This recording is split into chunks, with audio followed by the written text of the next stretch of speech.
Orthodox scientists are in a very difficult situation because they're faced with the data, they're faced with incontrovertible evidence that DMT grants you access to worlds that the brain shouldn't be able to construct, which suggests that indeed there is perhaps some interface, some interaction, some gating of the flow of information from some other domain, some other reality filled with actual intelligences who exist from their own side.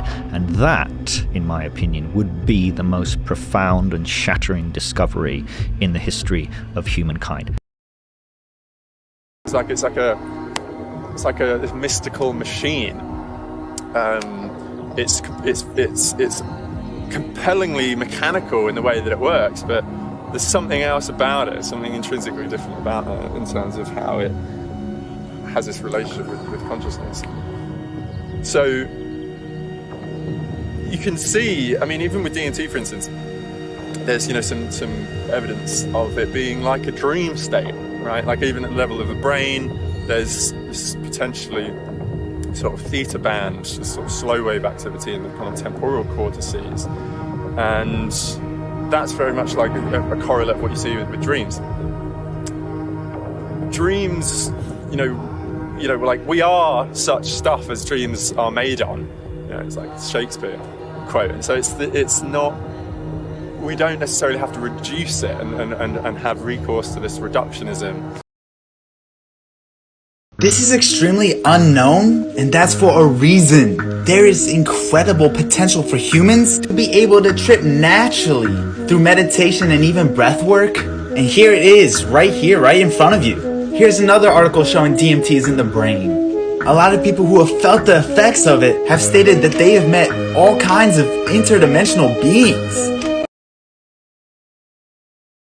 It's activated, allows the brain to transduce that energy, that frequency into profound information.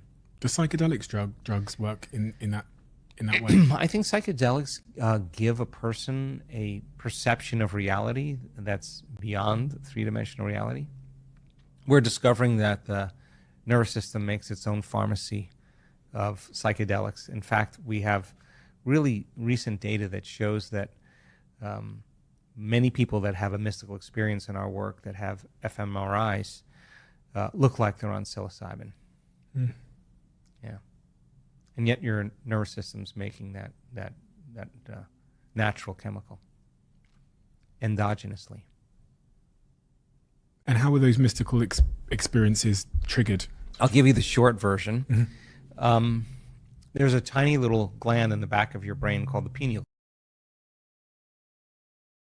Psychedelics have been shown to disrupt normal brain activity, leading to a heightened state of consciousness that parallels the principles of quantum mechanics. Recent studies have revealed that psychedelics alter brain activity by disrupting the default mode network, which allows for a more interconnected and flexible state of consciousness. This heightened consciousness closely resembles the non-locality and entanglement observed in quantum mechanics, suggesting a profound link between psychedelics and the fundamental principles of the quantum world.